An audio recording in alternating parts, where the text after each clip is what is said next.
नमस्कार मंडळी, या जेवायला. आमचं झालं बघा दुपारचा टाइम. दुपारचा टाइम म्हणजे 3 वाजलेत आता. तर भूक लागली, म्हणलं आता जेवा.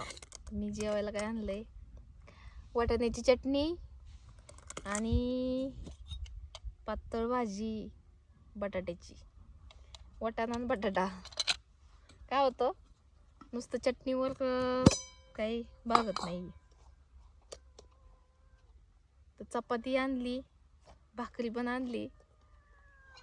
तर मुलगा पण आहे ना, तर दोन्ही पण आणले. मुलाला लागते चपाती आणि मला लागते भाकर. तर मुलगा तिकडे भिजवतोय. तर का मांजर आले, रानात राहते तेच काय ना. इथं शेजारी गोठा आहे, त्यांच्या गोठ्यावर राहते शेजारच्यांच्या. तर ते आले. य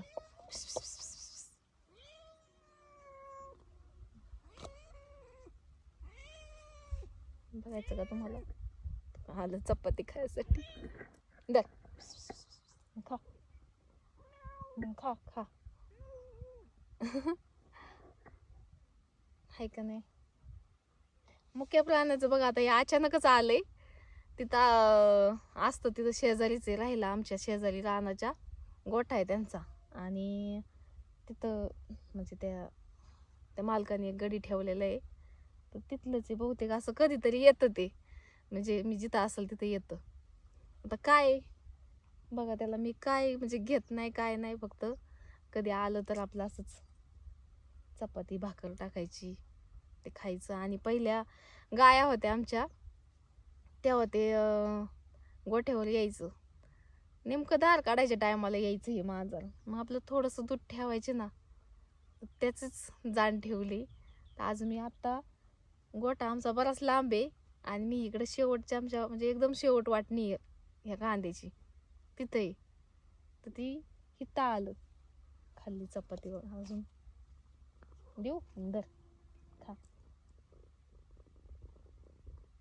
काय नाही बघा, फक्त भुकेलीची म्हणायचं, काय म्हणतात ना, तानेलीची ताण भागवायची, भुकेलीची भूक भागवायची. तर त्याच्यातच समाधानी. मला काय बोलायचं होतं ते गेले राहून. हे आला अचानकच. तर चला घेते जेवून. बाय.